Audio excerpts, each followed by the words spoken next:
I misspoke earlier. This is the 26th and final chapter in the Dhammapada. I was back and forth between which one I wanted to use, and my poor concentration was stuck on that other one. This is the, again, it's another remarkable teaching. The Dhammapada can be looked at as a book of concise teachings that really covers every theme in the Dhamma, and then this concluding chapter covers every one of those themes. And it's really a summary of Dhamma practice. The Buddha's given us everything we need to know, and this is how to practice it. So we've kind of done the same thing. That series of classes on true insight, true Vipassana, that's going to conclude next Saturday and Tuesday, is a complete teaching in the Dhamma. And so this is fitting here, that this is just how we put it to practice. And another important underlying theme here is, again, the Buddha's emphasis on keeping his Dhamma pure, not bringing in other practices, just staying focused. And he starts off right with that, with right effort. Right effort is the effort to remain, is the effort to develop the refined mindfulness that holds in mind the Eightfold Path as our framework for living and nothing else. The Buddha begins, engage in right effort, root out the constant stream of craving, abandon sense desires, know the destruction of all conditioned things. And of course, the destruction of all conditioned things is within our own minds. Know the cool, calm peace of cessation. When an arahant has developed profound concentration and skillful insight, they know the Four Noble Truths. The whole point of the Buddha's Dhamma is to develop concentration and insight like we've just done in our study, so that we understand Four Noble Truths. Those that have abandoned all fetters. There can be a long list of what fetters are, but just calling them the three defilements of greed, aversion, and ongoing deluded thinking does a nice job of describing the fetters, because they all fit in there. The skillful disciple is carefree and unfettered. Using the word skillful disciple there, I use that word skillful disciple to describe someone who's actually practicing the Buddha's Dhamma authentically, rather than someone who is just a Buddhist practitioner. They're very well focused when I'm using that word here. I think that most of the translation simply has monks in there, but there's no distinction between an authentic practitioner, someone who's actually developing the Dhamma, and someone who's just dabbling in it. The skillful disciple is carefree and unfettered. They have abandoned craving and the objects of their craving. This one I call an arahant. Listen to the description again. Having abandoned all craving and the objects of their craving. That's an arahant. An arahant is an awakened human being. Does everyone believe that they can abandon craving and the objects of your craving? Does anyone think they can't? I think I'm caught up on what an object is. Anything you're holding in mind. In fact, it's such a good question. I've almost, anything that is you're holding in mind that is self-referential, that you're creating an identity over. But of course, that's everything in a mind rooted in ignorance. But it's very simple, isn't it? And I keep coming back to this. It's not to say that it's easy to do or even simple to do, but the idea is simple. Abandon craving. I'm going to say it again.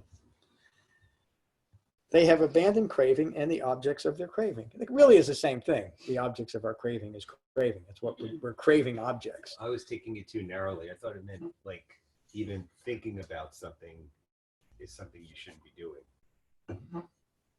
Again, it all comes down to framed by the Eightfold Path. Another way of looking at that particular situation is, what's your intention here? If your intention in this moment that I'm thinking is evaluating whether this is self-referential or not, that's right thinking. That's developing right view. It's refined mindfulness, and that's part of the path. The culmination of the path is abandoning all craving for thoughts, and then the Buddha makes a little distinction to help us along. Any object that we crave after, but of course, It's our thoughts that are, when I have a thought of the Maserati I'm picking up tomorrow, by the way, that's my new Maserati is back in the corner there. Your egg crates are in there. Thank you. When I'm thinking about the Maserati I'm picking up tomorrow, the Maserati itself is obviously an object, but what's causing difficulty in mine is clinging to the object in my mind of the Maserati that I'm getting. Of course, tomorrow may never come, for one thing, so it's just an imagined belief, even though I might have gone through the process. If I'm distracted now about tomorrow, I'm lost. So anything, any thought or thought construct is an object. Abandoned craving. Well, it's not. It's not any thought. I mean, you can think about your Maserati picking up tomorrow. It's if you're attached to it. If you get that arising, it's not. Yes, but any person whose mind is rooted in ignorance, whether they're having the reaction to the thought or think that they are. I mean, I can't think of how many people say, "Oh, I don't need meditation. I'm just naturally calm."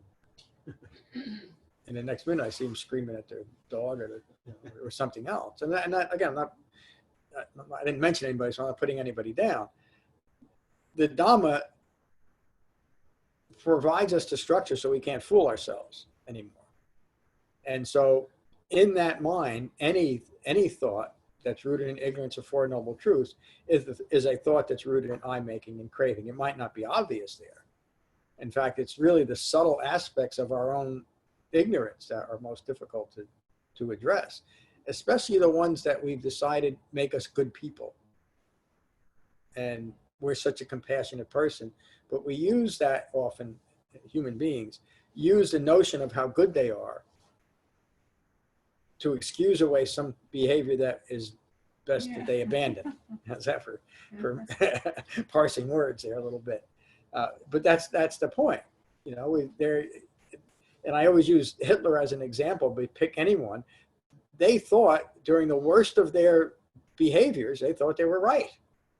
That's, you know, it just because someone thinks they're right doesn't mean they're right, but that's what we're dealing with, is that level of ignorance. So could your goal of your practice also be a craving if it's not based in right view?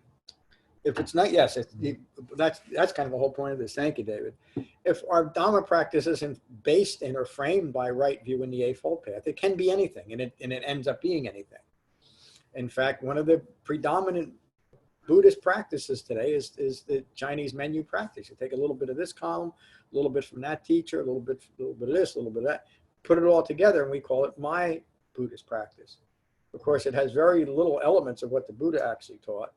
And it's just another way of grasping after things, another bauble that catches my attention. Okay, I like that. It feels good. I'll make that part of my Dhamma practice when it's nothing that the Buddha taught. So in this chapter talk refers to just that. That's the underlying theme here. John? Yes. John, I think you may be going into it. They have abandoned craving the objects, and that sounds tangible. Your italicized comment clarified it a bit for me, because it's not just the tangibles, not just the Maserati, the fur coat, things you can see, touch, feel, it's also from what I'm getting out of that comment, it's also maybe you could read it, the far shore and near shore. It's the stuff that we crave that's intangible. Yep. That as well. I'll read it since you said. My brilliant commentary. Most translations use the metaphor of a near and far shore to represent sense-based craving as the near shore and the object desired as the far shore. I mean, again, it's just describing acquisition now. But even that acquisition, the object could be a new thought, a new way of a new self-referential thought. It's unique, it's novel, it's romantic, it's now the new me. Of course, it's just building a new me on an old me, one ignorant thought after another. The near shore is the immediate continuation of I-making, and the far shore is the fabricated identity created by craving and resulting in clinging to the self-created, self-imposed me that now must be continually defended. And again, anytime we decide that I'm something, now I have to defend that something. If I decide that all that I am and all that I can ever be is what the Buddha taught me in the Dhammapada Sutta, the four earth, wind, fire, and water, the fifth element of space, something has to contain those things, and the sixth element of ongoing thinking. So then, and the only thing I really have an effect on in that is the sixth property of thinking. How am I going to think? And again, the Buddha's Dhamma resolves within a human being in their body and the way they think about themselves in relation to the world. Again, that's the series of study we just went through. Everything resolves right here, right now. The Buddha's Dhamma resolves in the thought that I have in mind right now. And I always say that. The Dhamma is practiced at the point of contact. There's no Dhamma in the past, there's none in the future. This is my Dhamma right here, right now, whatever I'm experiencing. And if I'm out of my mind with rage or guilt or jealousy or desire, that's my Dhamma practice right now. And it has to be, doesn't it? If I say my Dhamma practice is only when I'm feeling good or relaxed or I have time for it, there's really no Dhamma practice, is there? The Dhamma has to be, and we have to be willing and courageous enough to bring the Dhamma into what's occurring. Again, one of the strategies for maintaining ignorance is excluding certain things from the Dhamma, especially things we have the greatest aversion to and the things that we crave the most. I can hang on to these things because I'm comfortable with it, it's familiar with me, but I'll bring the Dhamma into other areas. It doesn't work that way. And again, that's what this concluding sutta is about. That's what David alluded to too. Thank you for asking me to do that, Tim. Hey, John? Yes. Just before you move on, that was beautifully put. Thank you. Beautifully put. You nailed that right there. Thank you. I wish I could remember what I said. Well, I'm sure everyone else does, because that actually is really summarized what it means to live the Dhamma in those short words that you had said. So thank you for that. Welcome. Thank you for saying that right here, right now. The Buddha continues, and this follows right there. Those who are established in jhana, free of the defilements, passion cooled, calm, the task complete, liberated from ignorance, having reached the goal, I call those arahants. It's a long sentence, but the Buddha is saying that a well-concentrated human being is called an arahant. And I'll ask the same question. Does everybody feel like they're developing concentration in their jhana practice? Yes. Does anyone not? I don't know if anybody have the guts to say no, but it's just that, you know, what I mentioned before, it's a jhana practice. Excuse me.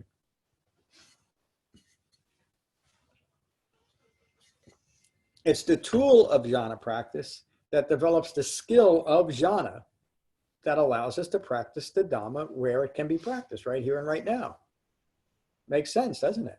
A mind that is not concentrated is distracted away from the present moment and can never practice the Dhamma. You can read about it, you can wish for it, you could do anything else. People tell you should pray or visualize it, or bow, or chant, or whatever it might be. But none of that's going to help anything unless you develop concentration. I've even had people close. I'm not going to say that. I think as I thought about it, I realized someone might take that to the wrong way. Right speech. Yeah, I think it would hurt someone who has a practice a certain way, that knows that I've talked to them about it. So I'm going to say it. But again, it's just a pure Dhamma practice. It's difficult because of a mind rooted in ignorance. It always wants more. Even this incredible Dhamma that we've been given from 2,600 years ago, a mind 2,600 years later, that's not enough. It still wants more.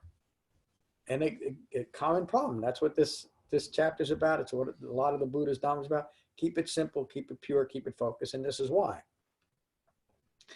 The sun illuminates the day. The moon illuminates the night. The warrior shines in their armor. The skillful disciple shines in jhana. The Buddha is defining characteristics, isn't he? The characteristic of the sun and the day as it shines, the characteristic of the night and the moon as it shines at night, the characteristic of a warrior is that they're strong and they're protected. The characteristic of a Dhamma practitioner is concentration, is jhana. Arahants illuminate day and night. The Arahant has abandoned all unskillful behavior. their mind concentrated and serene. Having renounced all of their impurities, they are true renunciates. A disciple should not be stuck. I'm sorry. A disciple should not be struck. Quite a difference. If they are struck, they should renounce anger. Shame on those who injure anyone or who gives in to anger. There's two important things there. There's the person who instigates anger or instigates wrong speech in some way or some type of poor behavior, and the one that succumbs to it. There's two people that are acting inappropriately there. It is possible to be the second person and understand where the other person is coming. We talk about that all the time. In fact, I think each and every one of you has talked about how one-on-one situations that used to be troublesome are not anymore. You're able to practice restraint in those. Again, that's what the Buddha is teaching. And we practice restraint because we've developed concentration, but not just concentration. We've also developed an understanding of right speech, action, and livelihood. We know how to act in the world. We don't have to. One of the great benefits of developing the Eightfold Path that I realized for myself, for my entire life, and I think most of us live that way, we're always second guessing ourselves. When you develop the Eightfold Path and you know that you're acting in right speech, action, and livelihood, that chatter's gone. It's just gone naturally. Because you know you're not capable of hurting yourself or anyone else. You've developed this framework. And if you are living within the framework of the Eightfold Path and you happen to say something that someone else takes as hurtful, it has nothing to do with you. It has to do with what they're saying. I would say that I probably bother quite a few people inadvertently when they hear the way I teach the Dhamma and they're practicing something different that they're also, I'm sure it disturbs their mind, but that doesn't mean I shouldn't say it. In fact, I'm compelled to say it because of what I understand about the Dhamma. I look at my intention. If my intention is to make someone feel like they're fools by saying you're practicing something that the Buddha never taught, that's on me then, isn't it? But it looks the same from the outside, doesn't it? And again, so everything comes down, all of us, everything comes down to what's my intention in this moment.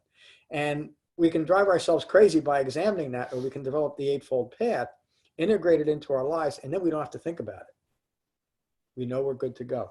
There's so much real, true power in integrating the Eightfold Path. And again, I think each and every one of you is feeling that. And again, if we start integrating into an Eightfold Path, a ninth factor or a 10th factor or an 11th factor is no longer an Eightfold Path, is it?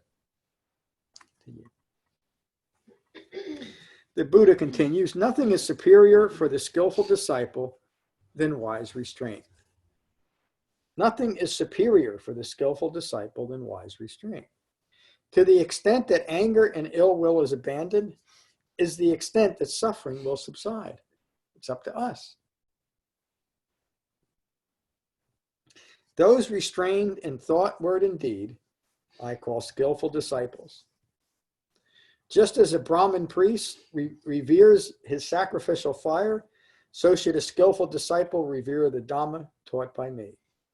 It is not, but this is such an important line. There's so much, and I noticed this early in my Buddhist career and throughout that I did a lot of these things because I was so clinging to my associations. I wanted to look and act just like them. It's just human behavior. It is not by matted hair or lineage or birth does one become a skillful disciple. It is not by matted hair or lineage or birth does one become a skillful disciple. During the Buddhist time, that was relevant because one of the things that those developing ascetic practices is they stopped wearing clothes and stopped cutting their hair. So their hair got long and matted and filthy. That was common. But it was thought that if you were doing that, you were disentangling yourself from the things of the world and by this outer appearance. Of course, that's all it was. It was just eye making. I'm going to be the most gross looking renunciant there is out there. There's the identity. Or I'm doing this because. this is what the great renunciant does. It's all eye making, isn't it?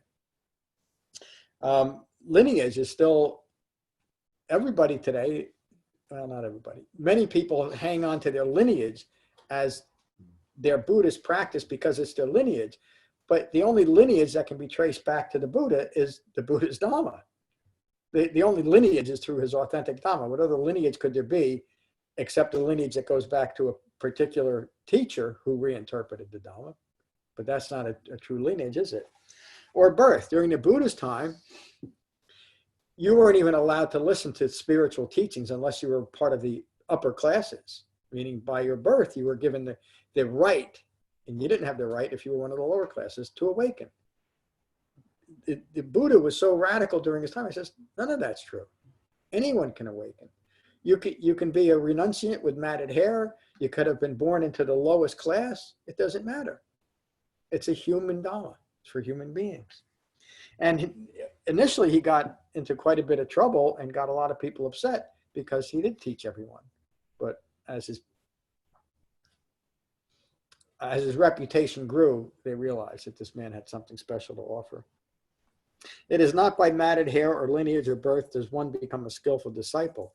Those that know the Four Noble Truths and are free of conflict, those are skillful disciples. What is the use of your matted hair or antelope hide, foolish one?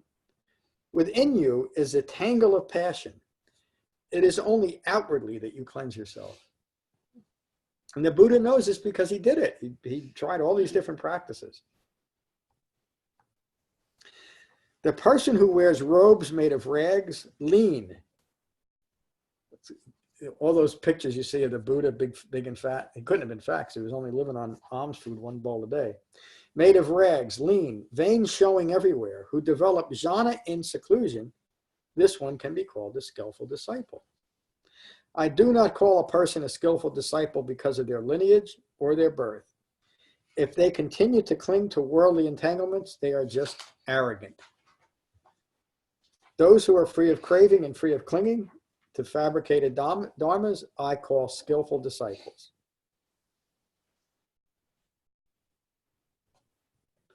A person who has abandoned all fetters and clinging to wrong views, liberated from ignorance, trembles no more.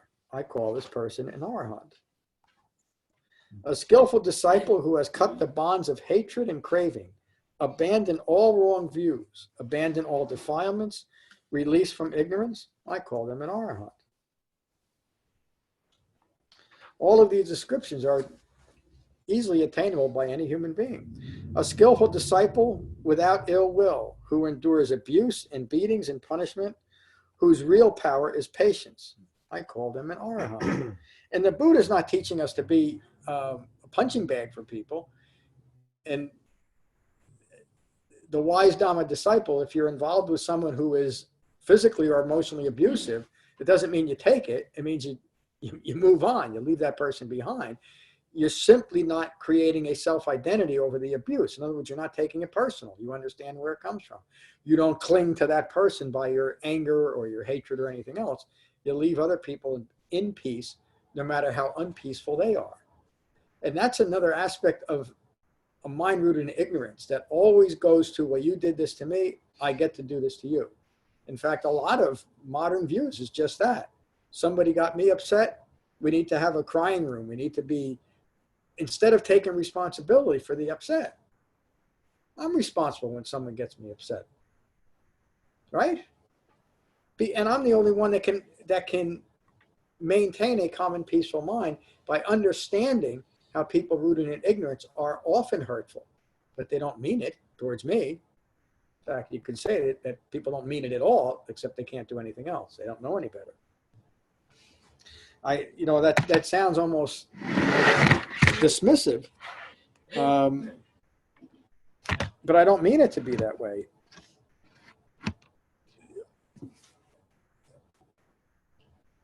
As a person living a human life, I've hurt a lot of people.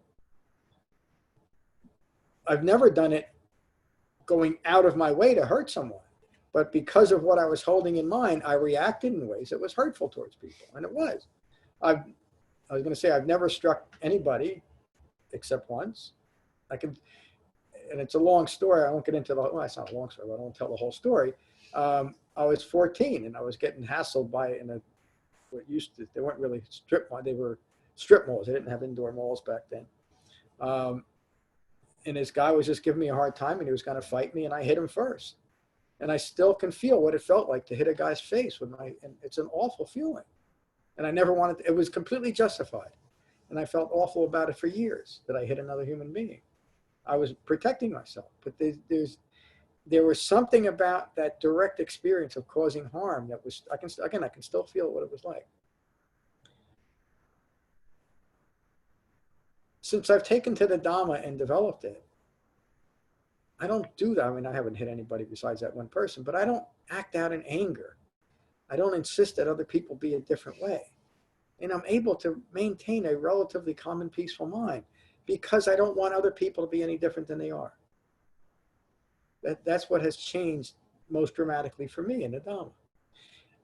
But before I could stop insisting that other people be different than they are, I had to first stop insisting that I be different than I am.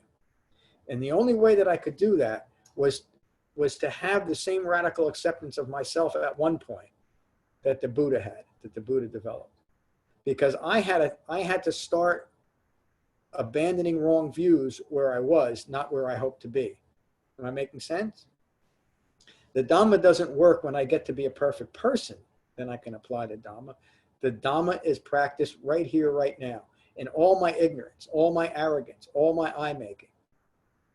That's the brilliance of the Dhamma too, because that's where it works. Of course, it's the only place it can work.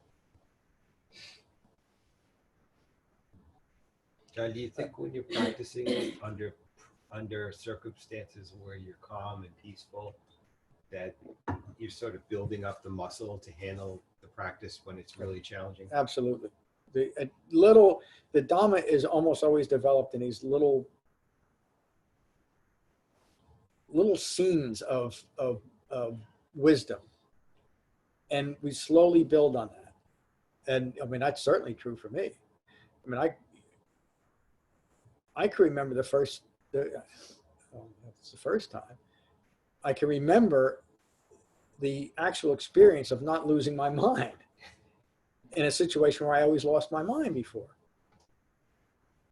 I was a chronic liar.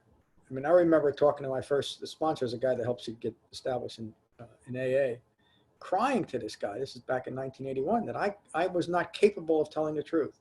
I remember saying, Bob, I don't know how to be honest. I can't be honest. And he said to me, if you want to be honest, be honest. And that hit me like a ton of bricks. It was so obvious, but I couldn't think of it because I was so stuck in it. I stopped telling lies automatically. I stopped looking for ways to continue to present a fabricated me into the world. And I started accepting me just as I was.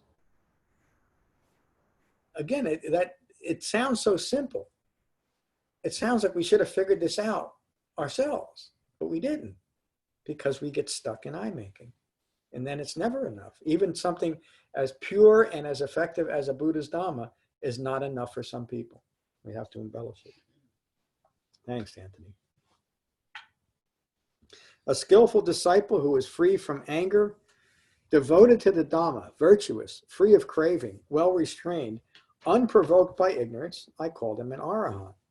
Like water on a lotus leaf or a mustard seed on the point of a needle, the skillful disciple who is free of clinging to sensual pleasures, I call them an arahant, pretty pure.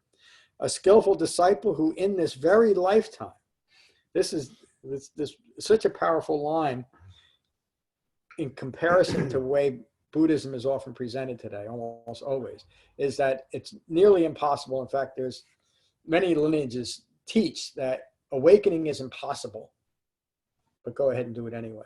They're saying that human beings are much too far devolved to ever hope to awaken, but go ahead and just do this anyway. Or the way it was taught to me at a few places was, it's going to take endless eons to awaken, but keep doing what you're doing. And then I read this. I wanted my money back. I was kidding, from those other places. But that's how it's taught. But it's taught that way. If I don't feel confident that I can teach you awakening, but I want to teach Buddhism, I'm going to teach you that you can't do it, but go ahead. do it anyway. How cruel could that be to do that? And the Buddha is saying, in this lifetime, this is a Dhamma for human beings to awaken in this lifetime. Today. Maybe tomorrow. A skillful disciple who in this very lifetime realizes the end of suffering, who has put down the burden of self-referential views and become liberated, I call them an arahant.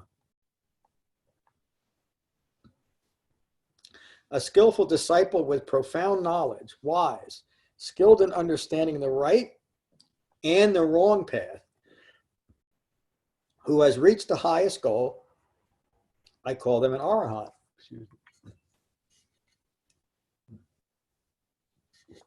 With an authentic Dhamma practice, we gain the ability to judge a right path and a wrong path.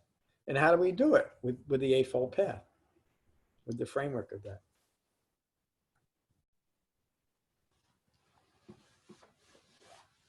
A skillful disciple who is disentangled from householders and ascetics alike, who wanders freely with no fixed abode, wanting little, I call them an arahant. So some of you may say, well, I'm living in a house, I got a fixed abode. It's only a fixed abode if you're attached to it, if you're creating an identity to it.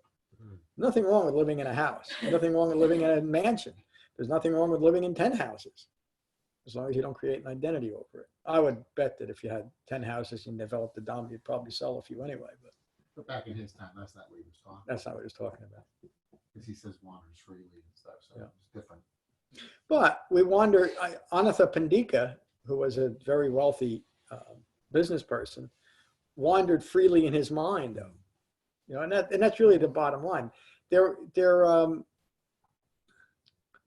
no distinction between a human being who awakens, whether it's in the monastery walls or out on Wall Street. It's all awakening. And there's no absolute benefit to just going into a monastery or removing yourself from the world, because the opportunity for practice is greater when we're living in the world. And that's not to say if you wanted to leave the world, that's okay too. But every moment is a moment to practice the Dhamma, no matter where we are, no matter where we find ourselves. It's like a test, right? Yeah. Like a Yeah. testing field. Yeah, I mean, again, and so what's the, it's a good way to put it too. We're the ones that are going to set up the field of our test. There's I can't think, Loka or Baba Sutta called it. Karma is the field. Our ignorance is playing out in the field that we create. But now we get to bring new seeds into our field. The Dhamma. How's this for some metaphors? And so we get to grow. It's our choice what we're going to grow in our field, isn't it? And it's based on the seed that we're going to put into our minds. This is brilliant stuff. And so if we're holding in mind the seed of the Dhamma to begin with, it will grow into the Dhamma as long as we keep watering the seed, providing nutrients. And how do we do it? By practice, by refined mindfulness. A skillful disciple who is disentangled from householders and ascetics alike, who wanders freely with no fixed abode, wanting little, I call them an arahant. I know I read that twice, but the other point to be made there is that the Buddha is saying there's no value to be a householder or an extreme so-called spiritual practitioner like an ascetic. There's no middle way. Clinging to the household life or clinging to the extreme life are both extreme views. But there's a middle way there. You start it with disentangled. Yep. That's the key. That's the key to everything. And that's where the Dhamma is practiced, because our entanglements arise in this present moment, don't they? What I do. The other thing, I'm sorry, John. No. The other thing there, especially at this time of year, that I get out of that line is the two words of wanting little. Yeah. And I always say to my family, I want what I have. Yeah. I don't wanting is a desire, it's a craving. Yep. So, I think, like you said, planting with seeds, don't want these extravagant things. That become you become attached to. but kind of being satisfied with the things around you. Yeah. Yeah. And again, not making identities over it. So you would naturally, most people, as they develop the authentic Dhamma, start to simplify their life, but not necessarily by selling their boats and their cars and whatever. They're simply not attached to them anymore. They don't use them to define themselves to the world and to themselves, you know. So there's really no way of knowing from the outside. You know, an accomplished awakened human being could live in the biggest house with all the toys in the world. That doesn't preclude someone from being an awakened human being any more than living under a bridge precludes you either. It has to do what you hold in mind. Michael. Well, wouldn't you say then it's being okay with what you do or don't have? Yep. And Tim said something too. I want what I have. And I'm not playing games with you, or it's better to just have what you have. Yeah. You know, Exactly. because if I want what I have, I'm clinging to it. Yeah. You know? And again, the Buddha said with very little. He didn't say with nothing. Again, one of the things the Buddha always said is every human being needs 4 things: food, shelter, medicine, and clothing. And that was a direct response to the ascetic practices of his time that are still going on today. It's okay to take care of yourself without there being eye-making in it. It's what a human being goes out and eats. Because why? Because it's a human being. Human being eats. A human being wears clothes. Why? Because he's a human being. I don't need to have the newest sweater. If you notice my sweaters, I don't have any new sweaters. A skillful disciple who has abandoned violence towards all living beings, whether weak or strong, who neither kills nor causes others to kill, I call them an arahant. A skillful disciple who remains friendly in a hostile world, peaceful in the midst of violence, free of clinging amongst a clinging world, I call them an arahant. A skillful disciple whose lust, hatred, pride, and hypocrisy have fallen away like a mustard seed from the point of a needle, I call them an arahant. Is there anything here that the Buddha is describing as an awakened human being that anyone feels they can't do? They're all practical and actually all pretty simple, aren't they? There's just a lot of Well, it's just, but it all comes back to craving for and clinging to self-reference and self-identification. So there, it affects, the Dhamma applies to every area of our life, and our craving and clinging is established in every area of our life until we start developing it. And then we gently bring this in, and we don't have to experience every object of our desire and let it go. Remember, we're dealing with our thoughts primarily. And so as our thoughts change and become more refined and well concentrated, all that stuff just falls away. It just falls away because there's no substance to it. The stuff that we're clinging to, the Buddha described, just like foam on the ocean. There's nothing there. A skillful disciple who speaks with gentle, useful, and truthful words, free of ill will, I call them an arahant. A skillful disciple who takes nothing, not freely given to them, free of grasping, I call them an arahant, including ideologies, including new thoughts.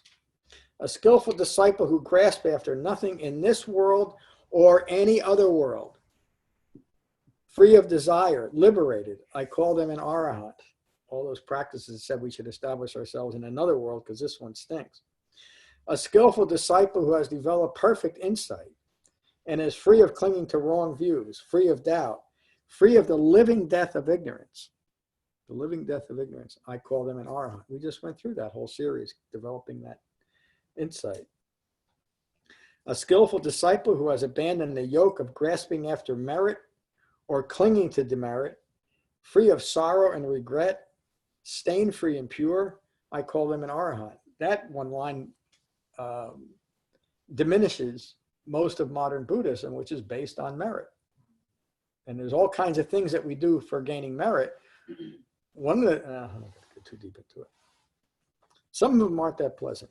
The skillful disciple who is as spotless, pure, clear, and serene as a full moon on a cloudless night, taking no delight in a fabricated existence, I call them an arahant. I said last week, I think it was, that I don't see any good in the world, and I don't see any bad in the world. It's just the world. What occurs is what occurs because it has to occur. If it's already happened, it has to occur, doesn't it? Thinking that it should be different is rooted in ignorance. It doesn't mean that I might make different choices about the life that I'm living that won't bring up certain situations, but that's rooted in concentration and wisdom as well. Michael? John, could you also say, I see both good and bad in the world, and I understand both? You could. And I guess we're getting into games a little bit, but You're making I a honestly, judgment. pardon me. Yeah, I don't. You're making a judgment, so. Yeah, Just calling it good and bad is, you're already off the path. yeah. I mean, I understand what you're saying. We can get it. So good up until this point. You were. Well, The things of the world, the things of the world are. You could say that they're all bad because they're all ignorant. I mean, they're all impermanent. But we don't want to look at everything as bad. It's just the way it is. So the profound understanding that we've developed over the last half of this year is that all things are impermanent. So if I see something good, well, it's going to change. And if I see something bad, that's going to change too. So there's no point in time that I can define something truthfully and clearly, because it's whatever it is going to change. So things just are. The difficult systems that we might have in place, they're changing. Everything changes. So there's nothing good or bad about it. It's just what's occurring right now. And when I stop taking things personal, there is nothing good or bad because I'm not grasping after anything. The only thing that I hope to maintain using the word goodness about is the quality of my mind. I don't want it infiltrated by fetters, to use Dhamma. I don't want my thinking to devolve to where it was, to where I'm rooted in self-referential views. I want to protect my mind, and I do that by this practice, by developing concentration so I can control what's going on in my mind, and a simple framework for how to use my thinking. That's what the Eightfold Path is. So again, you brought up a good point, and you can look at it however you want. well, then I could also look at it like saying, understanding ignorance. Yes, Would be probably the best way to. that's it.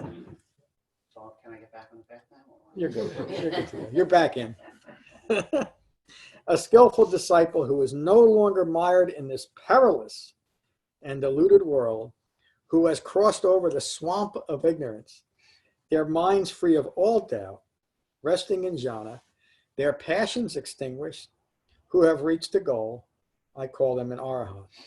A skillful disciple who has abandoned sensual pleasures and the continuation of clinging to ignorance in any speculative, these are my words here, speculative and imaginary realms, free of all worldly entanglements, which is worldly entanglement is also the belief in other worldly realms and clinging to them. I call them an arahant.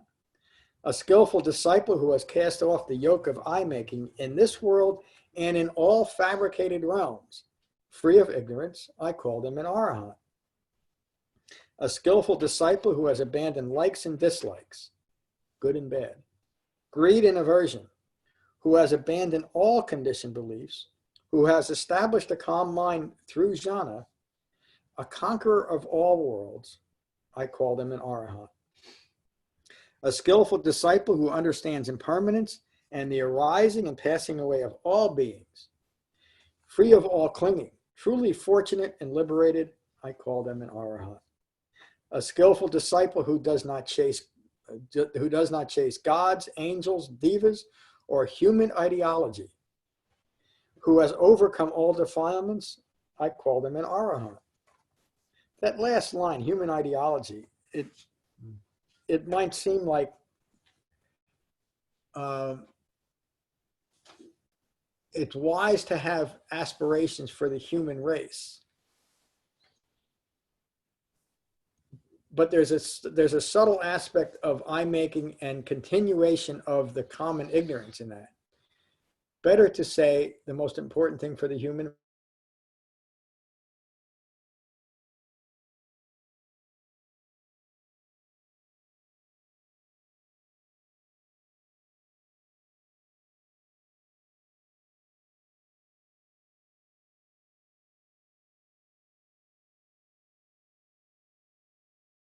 future, who is not holding on to or grasping after anything of the world, I call them an arahant. A skillful disciple, noble, heroic, excellent, passionless, pure, a true conqueror of the world, totally liberated from ignorance, I call them an arahant. A skillful disciple who knows the arising and passing away of all phenomena, who understands pleasure and pain, who has gained true insight into the three marks of existence, we just did that, who can no longer give birth to even a moment of ignorance, who has reached the highest goal of understanding and calm, I call them an arahant indeed. Thank you. What a wonderful teaching, isn't it? And we just heard the Buddha describe an authentic practice and what it means to be an awakened human being. And I've asked the question a few times, does anybody feel like they can't do this? No, because these are all achievable by any human being. It's just a matter of doing it. And we don't even have to figure out how to do it, do we? There's 84,000 teachings on how to do it. And we have the frame, pardon me? And they're all small steps. And they're all small steps. It's a little bit at a time. Isn't the biggest hindrance is our constant need to accommodate and try to tweak it? Yep. It's just that. That's what causes the demise, to use that word, of any Dhamma practitioner, is we try to tweak it, make it our own. What is that? What I mean, and that's the, again, it's the right word, maybe shocking, but that's the type of Buddhism that's encouraged the most today, is tweak it as much as we want and incorporate all kinds of other things into our practice and call it Buddhism. When as soon as we start tweaking it at all, we're doing it from mind rooted in ignorance. That the meaning of true refuge is just that. Why would we take refuge in a dirty place? We don't. We take refuge in the purity of the Dhamma and the teacher, and the purity of our sangha. By the way, you know, this is an experientially pure sangha, isn't it? We practice the Dhamma here, nothing else. And the reason why is that's how the Dhamma is developed. Jen, I know you got to go. What do you got to say for yourself? It's 10 up, so 12 up. All of the metaphor in this sutta, I love, like each line of the sort of the explanation of an arahant is, you know, you can just take any one of those little nuggets and take it with you into your day. But my favorite is the crossing over the swamp of ignorance. Mine too, I think. 'Cause that's what it is. Can certainly get mired in that swamp. Yeah. So that's all. Thank you. Good morning, Lorna. Good morning. I think my favorite one is cleansing yourself, not only on the outside, but on the inside. I like that one too. Yeah, I think that's kind of put it in a nutshell. And then I'd just like to tell you what happened to my mind when I sat down to meditate yesterday evening. Something weird happened. I sat down on my cushion, usual place, got my timer going, everything's hunky-dory, closed my eyes, and I got into a catastrophizing, you know, when your mind just goes off on a horrible event, you know. And I realized what had happened. I thought, you know, it's just a thought, don't worry about it, all that sort of stuff. But it was it's amazing how real it is. And I sat on the cushion and sat on the cushion and sat on the cushion, and I had no other distraction except the willpower of the Buddha Dharma, if you know what I mean. It just the overarching knowledge that it's just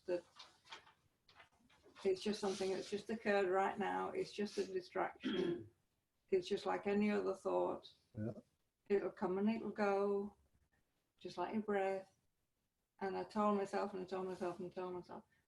Still it persisted. You know, it was so hard.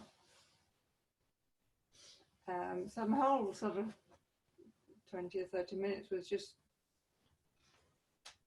observing the real feeling that you get. I mean, it's not only just your mind, your body joins in, your whole, and it was just kind of like, wow, you know, you just have those moments where you just think, thank goodness I have a common sense approach to my mind. It's even the it stems from the Buddha and the wonderful man and all that sort of stuff, but you can just think that just the common sense that we're learning is so helpful. Even taking the Buddha out of it, you know, just the common sense of it is so helpful to manage your own life, to your own feelings, thoughts and feelings of your own life. And that was just one example that I had last night. I was going to say something else as well, but I've forgotten. So, thank you. Outstanding. What a great example. You're stuck in a catastrophic thought, but you didn't lose your mind over the catastrophe. Yeah. That's Dhamma practice. You weren't doing, in other words, there isn't something lacking in your Dhamma practice that caused the catastrophic thought to begin with. That's just being a human right being. Out the blue. What do you do with it? I actually had a really nice day. As I say, I was outside blowing leaves. A really nice day, and then boom! I don't know what. No, I don't usually do that, but Well, I did. And you didn't get caught up in where it came from or anything. No. The analysis of it. It's Yeah. just this is again Yeah. because and that's you were able to deal with it immediately, and eventually it wasn't there this morning, was it, when you No, I meditated? can't even remember what it was about. I tell you what it was about, but I can't remember it. At the So time, it just was so shows you important. how impermanent. It was just And I was living foam on the it. ocean. You know, it was Yeah. my pulse was going, and I was living it. And now I can't even remember what it was. Yeah. Again, what a good example of how our mind affects our body. Yeah. And again, when I decided I'm going to have a calm and peaceful mind, that affects my body too, in a good way. Thank you. Let me go to Thad. Thad, how are you this morning? Oh, I need to turn on your mic, I think. There it is. Oh, thank Good you, morning, John. Thad. Good morning. Good morning. Yeah, the greatest gift of this is that I can do it. I think I can do this. Maybe Yeah. you know. For a long time, I was involved in practices. I wasn't really sure I'm up to that. You know, I can't take vows. I'm not going to be wearing a robe in this life, and those kind of things. And then other other things we've done. But this, I think I might be able to do. I might be able to sit there and follow my breath and use the guides of those 8 steps of the path. I might be able to do this. And that's a great gift. That's the greatest gift. Thank you. That's great. Thad, you're a human being? Yeah. You can do it. Thanks for joining us this morning. Thank you. I'm going to leave your mic on. If you got anything else to say, just holler out. So. All right. Good morning, Anthony. Good morning. Just to follow up on Lorna's point, I've had that experience also, and I think like what helps for me is to just notice how it feels in my body, because when I'm focusing on the feeling of it, I'm not doubling down on the way that the feeling pulls you into the reaction part of it. Yeah. Like it's the thought, the feeling, then the reaction, and sometimes analyzing the way it feels in your body, you start to just lose it. Yeah, you lose it. And it's both within and outside, because like I was thinking yesterday, because people who love us and know us, they just see the changes. They don't really understand why. My wife said, the biggest change I've noticed in you is you don't react to things anymore. And that was like in my mind, I said, clicked, like, wow, this works. Yeah, that's everything, isn't it? And that was part of what the sutta was saying. Yeah. It's abandoning conditioned thoughts and reactions. So to me, that's the point of contact. It is. And what a difference, isn't it? Again, worth the price of admission. You know? To the funny house. And I know you're winding down your practice, but I would bet, I don't know if you're even still litigating, are you? Yeah, I mean, well, So it's coming up to closed it, that, but it's still running out of my house now. how's how coming up to a case? I bet your mindset is you're much more calm and at peace Oh yeah, and much less self-referential about the case coming up. yeah, Yeah. right. Because it doesn't feel like I how do I explain it?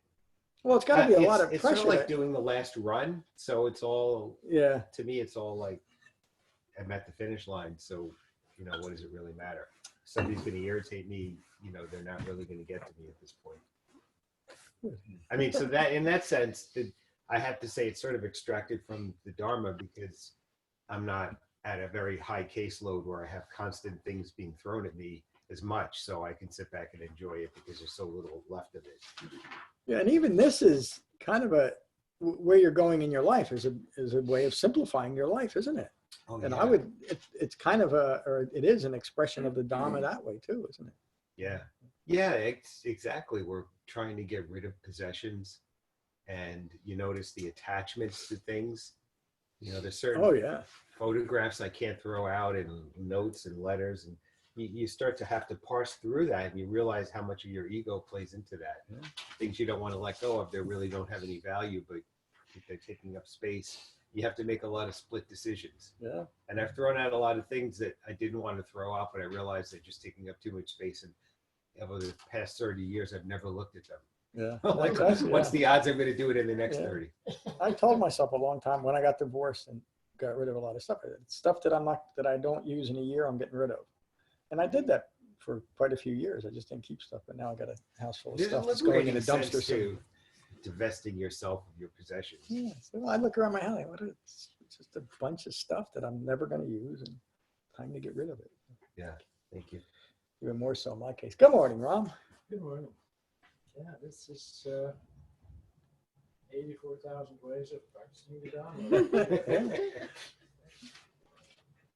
Yeah, regarding what Lauren was saying, these things just roll in. And in the past, I would be stuck in that, and I'd be writing complete novels, real cheap trash novels. Yeah. Exploring your feelings. Yeah, just exploring the small, the big ones. That's what it is. And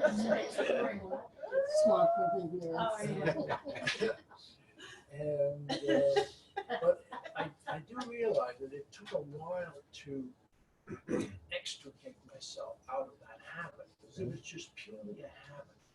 Thoughts come in, you elaborate on it, Yeah. just ignore it.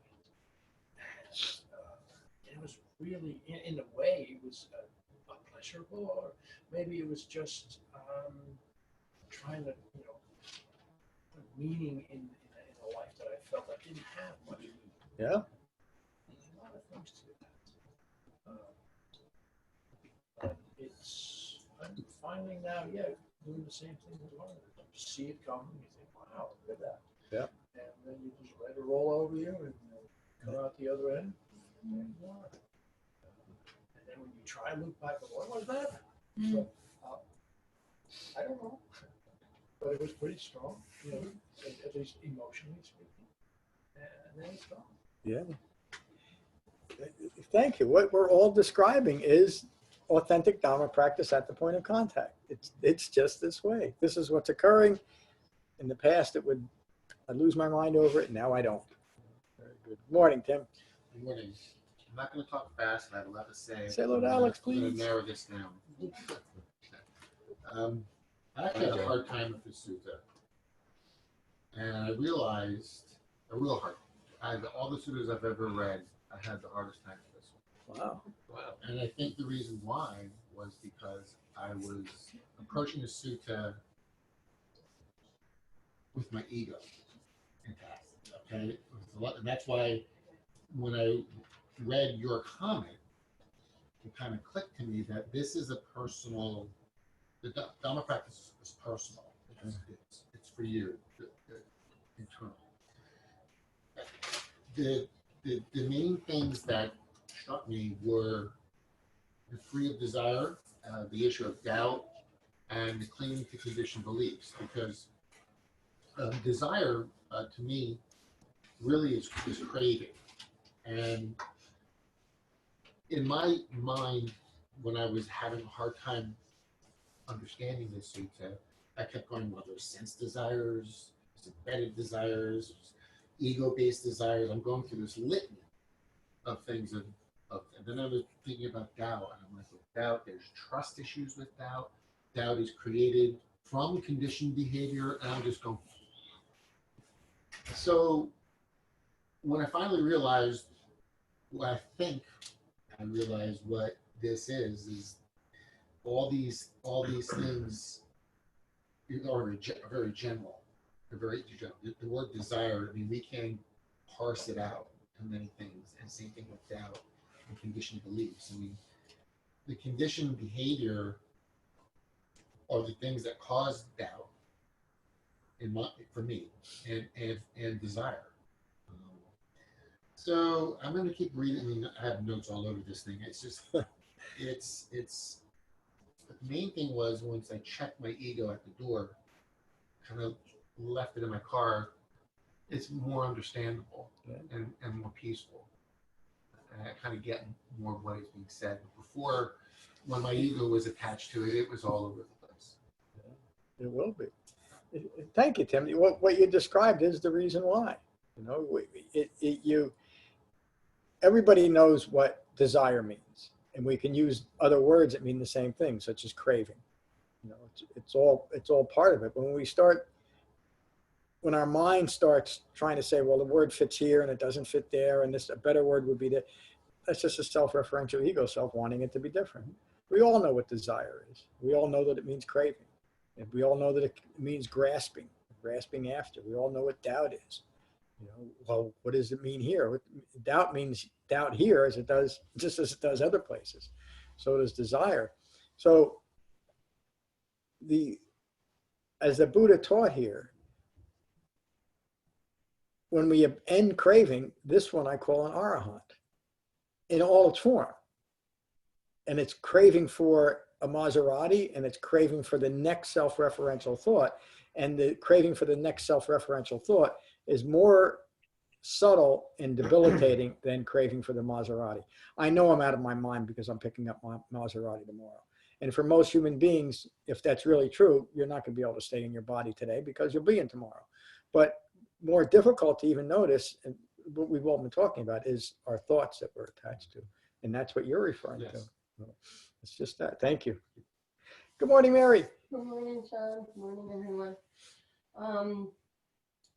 Yeah, your thoughts. You know, we're led to believe that our thoughts are important and they're unique and they protect us or they prepare us, and some of that, there's probably some truth in some of that. You have to prepare for your work or your craft or whatever.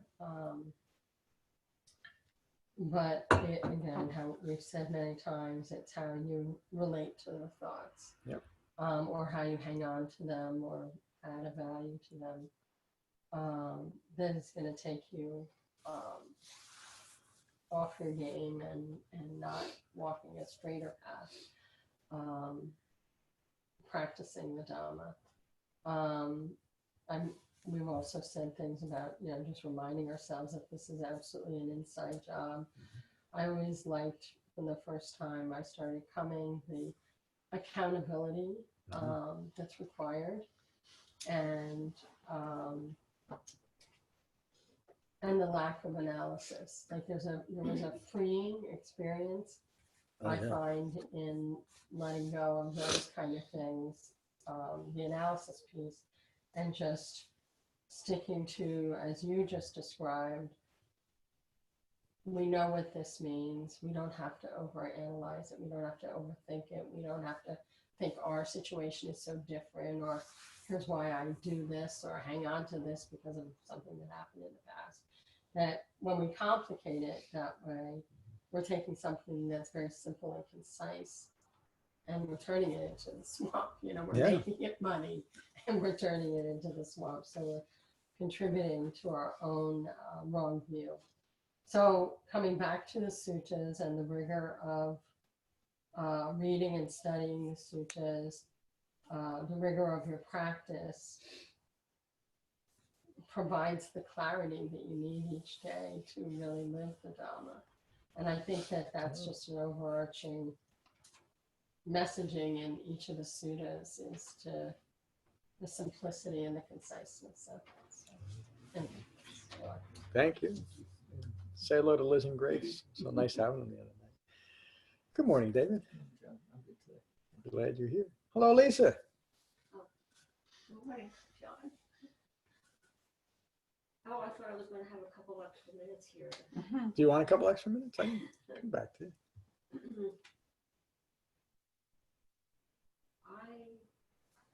I don't know how far I've come. Actually, what Mary just said about the rigor of the study and reading and thinking, and I guess I feel that, like, I don't know what it is, like a laziness in me. I feel like I need to keep coming back and hearing about this, and I feel like it's really helped me. But I just, have I changed? Am I any different? I don't know. I think it's helped in reacting to some things. It definitely doesn't work all the time. But even if I did just baby steps, and however long it is, Yeah. it's okay with, that's okay with me. I mean, I'm okay with that. So I still get angry, and I still, something happens, and then I feel this tight, so I tend towards anxiety, depression, and all these other things. And I don't know if I have anything different than anyone else in my life, but this has helped so much, and I don't think I'll ever really, I'm not sure I'll ever be a scholar. I feel like all these people around me are Buddhist scholars. Who? Oh. I mean, here? Yeah. I wouldn't call myself a Buddhist scholar.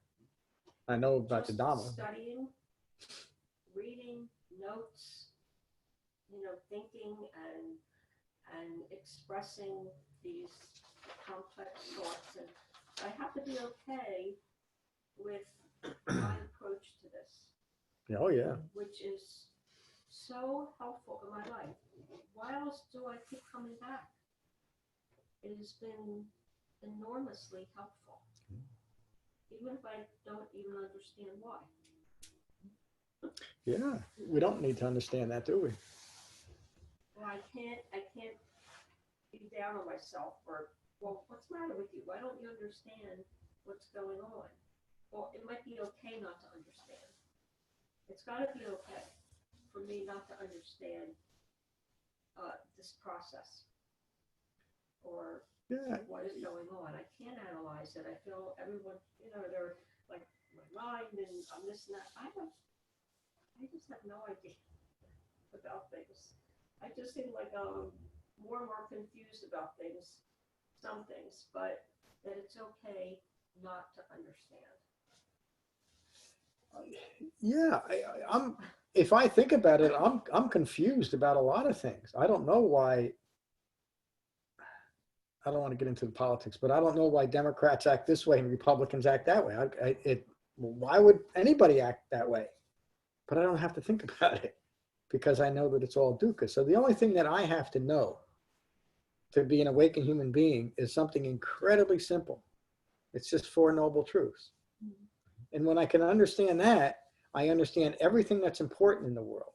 And the things that I don't understand, I know where it comes from, ignorance. And you're developing that same thing. Tim, you were kind of touching on this too. The Dhamma applies to everything in our life. The problem is that we hold too much in our mind that we want the Dhamma to address rather than just simply be at peace with what's occurring. What's occurring is what's occurring. And in the moment, you're describing a person who's developing the Dhamma, just as it should be. And you're reaping the benefits. Good for you. Thank you. Good morning, Kevin. It's really very intense, as they all are. And then when you ask us, do you see how simple this is? And it is simple. I mean, it's so plain and so direct that it is simple. And it seems like you can glimpse that moment, toward enlightenment. Yeah. But then I think, desire and eye-making are so powerful that it's taken away so quickly. And it takes so much focus and concentration to bring it back that it does seem like it would take eons, and you can see why some of the wise say, well, this will take eons because it ain't going to happen. But I can see how it can happen. Yeah. Anticipate the moment where it will happen in this room someday. Well, and you've noticed great benefits Yes. in a couple of years. So, yeah. Thank you. Good morning, Jay. Good morning.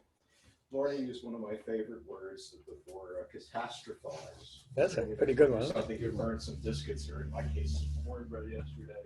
Didn't get excited, scraped off the part, had the rest. Yeah. Very good. No catastrophe. Thank you, Jay. Good morning, Michael. Hi, John. I really like this Sutta.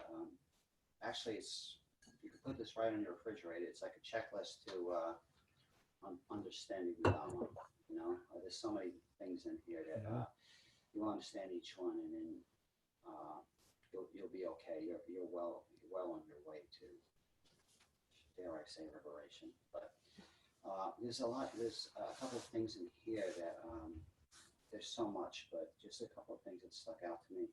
Just like certain phrases and the way to present it, like free of conflict. Okay, is something that is extremely important for us to reduce the conflict that occupies our lives. Freeing ourselves of conflict and what the causes of those conflicts, whether it's wrong thinking, wrong act, whatever it is, reducing that conflict brings us peace, creates space in our minds to think clearly, not have a cluttered mind. That was one of the things. I was also a couple of asterisks up here. I like this phrase also: the living death of ignorance. Living death of ignorance. Okay, that is such a strong, powerful little phrase there, And anytime we're not thinking along the lines of the Eightfold Path, we are actually holding on to ignorance. We're not letting it go. Okay, so that's another thing to be conscious of: is that, is my integrated Eightfold Path, or is my integrated Eightfold Path, and developing our response to every occurrence that comes our way, and approaching them and handling these things that come our way through that lens of the Eightfold Path, and that'll free us from that living death of ignorance. And again, and just to show the depth of what we're doing here, another phrase towards the end, just the end of the chapter: a skillful disciple who can no longer give birth to even a moment of ignorance. A moment of ignorance. That is a stain-free and pure mind. And to attain that, that's when you're clearing up. The clarity is becoming is something that's being cultivated, and it's So all these things, just these phrases, just kind of like ground me and help me understand the depth of the Dhamma, and a cessation of ignorance, basically. It covers everything. That the Buddha would often, this is one of the reasons why some people say the Buddha taught individual eternity by using a phrase like the deathless. But all that he meant by the deathless state is someone who is free of the living death of ignorance. Because if you're living in ignorance, you literally aren't living, are you? It's a dead existence. There's no one there in the world by your own hand. You decided it yourself. Thank you. Good morning, Julia. Oh, good morning, John. There's one passage that I really, there's several, so many, like Jen had said, there's so many metaphors. And I'm an English teacher, so I really love all the wording in here, it's beautiful. But there's one thing that kind of stands out to me, and to me it means, well, I'll read it to you. The sun illuminates the day, the moon illuminates the night, the warrior shines in their armor, the skillful disciple shines in jhana. Arahants illuminate the day and the night. Our jhana is the armor we wear to deflect dukkha. And we are warriors that shine, and we don't allow the dukkha to penetrate our being. The more we practice, the more we illuminate life. To me, it also shows that there's no need to understand all the words.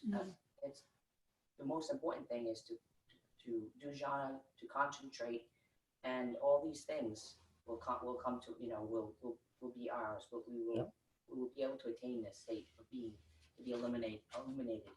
And he makes it clear in the end here with these words where he says, basically, an illuminated being is free of the living death of ignorance, spotless, pure, clear, and serene, crosses over the swamp of ignorance, a true conqueror of the world, and who can no longer give birth to even a moment of ignorance.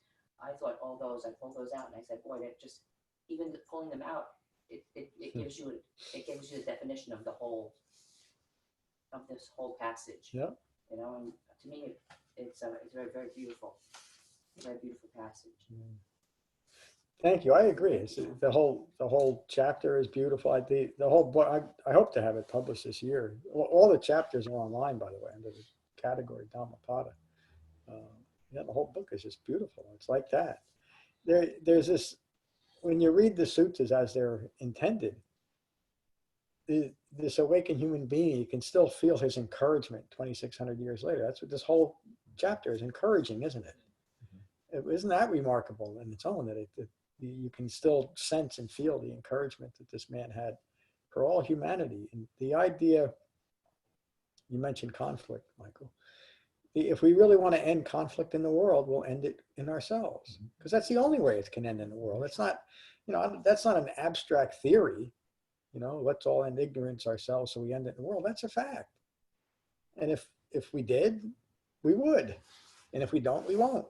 But as individuals, we can end that conflict in ourselves, no matter what the world does, and live in peace. So, remarkable sutta. I think it was appropriate now.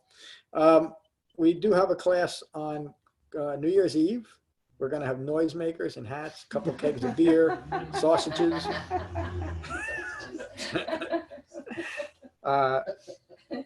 The sutta is the Bhattacharya Sutta, an auspicious day. And then, like I said, next Saturday, we'll have our concluding class on Vipassana, Anapanasati Sutta, but I'm going to teach that over two classes. So John, Saturday and Tuesday will be our concluding classes. Yes, Julia? can you send us the sutta a little bit, like maybe a day ahead? All the suttas are linked in. I don't mean like a day ahead, like maybe 2 days ahead, so we can read it. Sometimes it's like, if I'm rushed out, if I can. That Friday one is.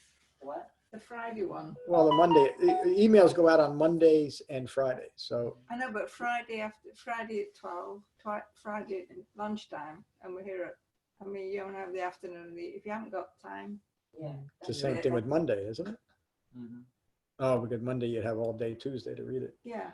I'll think about it. But, Thank you. No, if the Friday one could be on a Thursday, I think that would be better.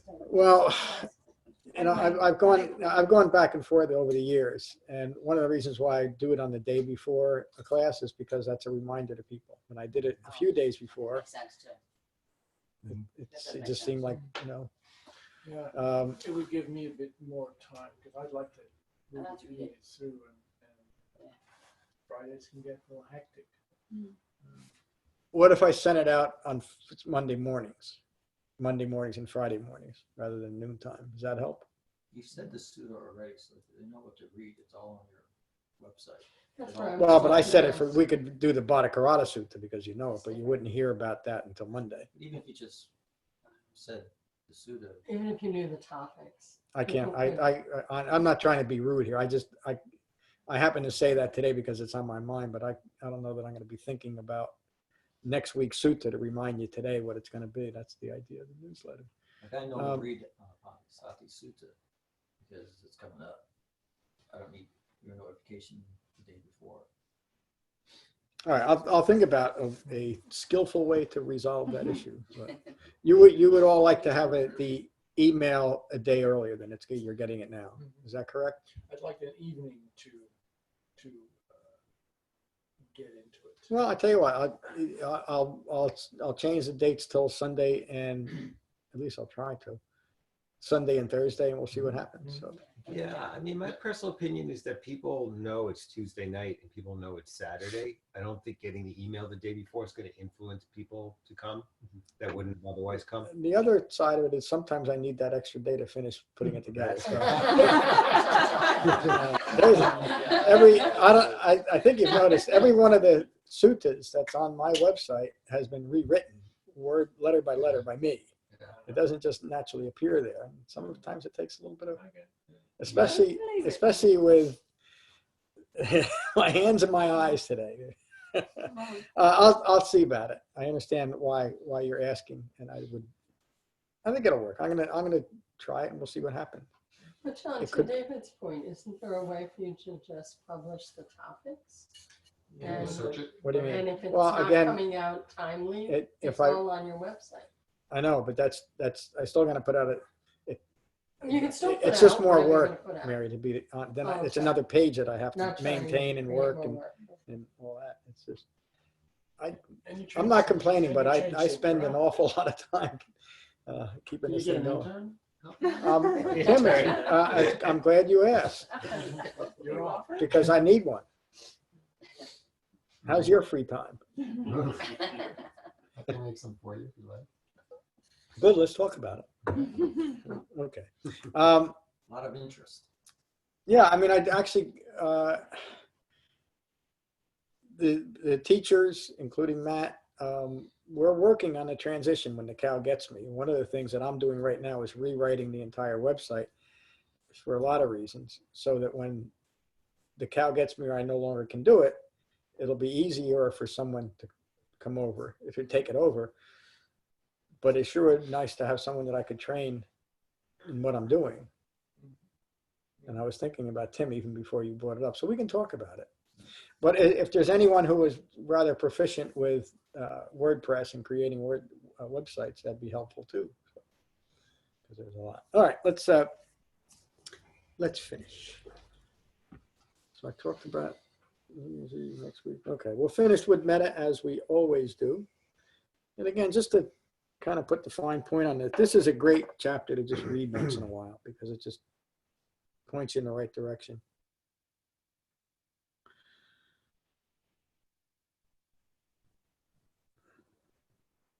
All right.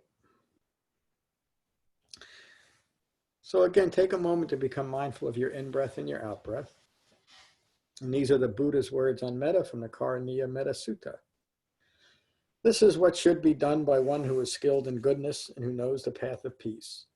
Let them be able and upright, straightforward and gentle in speech, humble and not conceited, contented and easily satisfied, unburdened with duties and frugal in their ways, peaceful and calm and wise and skillful, not proud or demanding in nature. Let them not do the slightest thing that the wise would later reprove. Wishing, in gladness and in safety, may all beings be at ease. Whatever living beings there may be, whether they are weak or strong, omitting none, the great or the mighty, medium, short, or small, the seen and the unseen, those living near and far away, those born and to be born, may all beings be at ease. Let none deceive another or despise any being in any state. Let none through anger or ill will wish harm upon another. Even as a mother protects with her life her child, her only child, so with a boundless heart should one cherish all living beings. Radiating kindness over the entire world, spreading upwards to the skies and downwards to the depths, outwards and unbounded, free from hatred and ill will. Whether standing or walking, seated or lying down, free from drowsiness, one should sustain this recollection. This is said to be the sublime abiding. By not holding to fixed views, the pure-hearted one, having clarity of vision, being freed from all sense desires, is not born again into this world. Thank you all for a wonderful class. Peace. Thank you, Thad, for joining. Thank you, John. See you soon. Just one question. That reading that you do at the end, is that anywhere on the website? Yep, it's on the same page as the guided meditation is. Just scroll down all the way. Okay. You're welcome. Maybe we need it.